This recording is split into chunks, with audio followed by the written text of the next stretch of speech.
की हो रही। पारा चिलिया हो दुलाहिन धीरे धीरे, पारा चिलिया हो दुलाहिन धीरे धीरे, परिछन कौनी कारी सासू सुहागिन, परिछन कौनी कारी सासू सुहागिन, पारा चिलिया हो सासू धीरे धीरे, पारा चिलिया हो दुलाहिन धीरे धीरे। बेटा अरे तो भीतर जा, अब तो हाँ रसम का काम खत्म। अब दुल्हनिया तुम आ ये गोबारे पाँव रख के भीतरे गिर प्रवेश करावाए। परेशान करे बेरामा फैलाए रही मंडप पहिया। हमारे वंशवा कहीं है तुम परेशान करे हमारे बेटावा कहीं है दुनिया भर के नाटक चाटक करके। अब तुम आज से हमारे घरे आए गए। अरे बाप कौने सास से पाला पड़ेगा।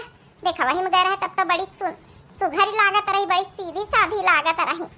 बेटा रे तो भीतर जा। अरे अम्मा ये कहाँ है करा थी अब बहन वही के साड़ी धोती खराब हो जाई।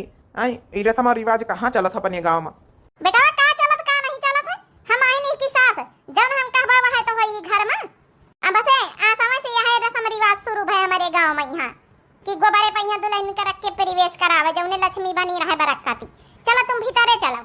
जौनी तना करीन भो आ गए हमारा महतारी से पाला पारा। अरे पता यही कहाँ है करा था दुल्हन के साड़ी धोती खराब हो जाइए गोबारे में बहन। हे भौजी कहाँ है करते गुस्से में मानित कि तुम्हारे अंदर गुस्सा भरा है।